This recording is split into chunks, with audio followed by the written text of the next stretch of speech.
Rebekah Roth here again with some more fascinating inside stories of 9/11 with some details for you to think about, because a lot of this stuff gives you a lot to think about.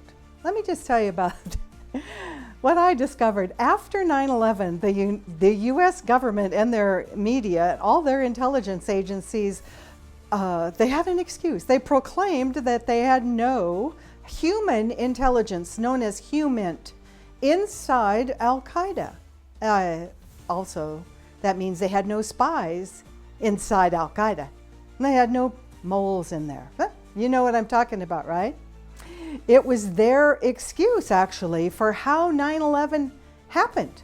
But they just had no knowledge inside of what Al-Qaeda was up to. They had no spies on the inside. Give us a break.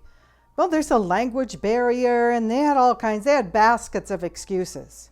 Headlines as late as 2003 and later read things like the U.S. had no spies in Al-Qaeda camps. 9/11 probe reports. Officials' studies confirm agencies lacked vital sources on the inside. Oh, well, no wonder it happened, right? We all thought that. But that's not true. I found that wasn't true at all. And I didn't even look that deep. But I just want to share with you some of these things. In the future, I will be doing complete in-depth videos and maybe even a series on a couple of these guys. We'll go in-depth into their stories. But for now, this information should prove to you that you were lied to. That the headlines and the government excuses that we all heard, because we all heard them, and we read them over the years, they were not honest. They were not honest at all. As a matter of fact, there were several spies on the inside, and lucky for me and for you, many of these spies from Al-Qaeda wrote books. I kid you not. From 1986, for example, there was an Egyptian intelligence officer named Ali Mohammed. He joined the CIA in Cairo in 1984. In 1985, he came to the United States, and in 1986, he joined the United States Army. And from 1988 on, he used his training to train several terrorists in the New York, New Jersey area. Imagine that. Well, he didn't write a book, but other people wrote books about him. Fascinating stories, and we'll talk about him more. From 1987 on, we had Ahmad Salem, the World Trade Center 1993 fame, the guy who built the bombs. He said he wrote 2 books. And then I found another character by the name of Jamal al-Fadal, known as Junior. Another guy, he had stolen $100,000 from Osama bin Laden. He was on the run. He tried to sell his story to every embassy he could, and sell he did. He actually wanted to be a best-selling author. He sold his story to the CIA, the Department of Justice, and the Southern District of New York prosecutors. He told them everything they needed to hear to charge Osama bin Laden on RICO charges. Of course, Osama had no idea what was going on.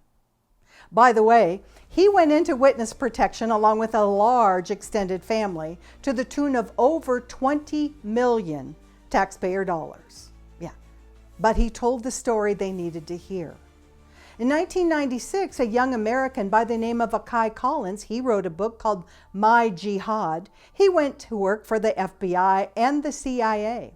From 1996 to 99, he was in Phoenix, San Diego. He met Hani Hanjour. He mentioned to FBI Hani Hanjour, and the FBI told him they knew him and he was of no concern to them.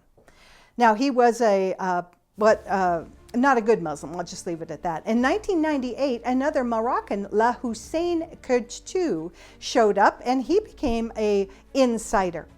Can you imagine? From England, there was a guy named Omar Nasiri, not his real name, and another guy named Ayman Dean, who one of them was active in Al-Qaeda until 2006.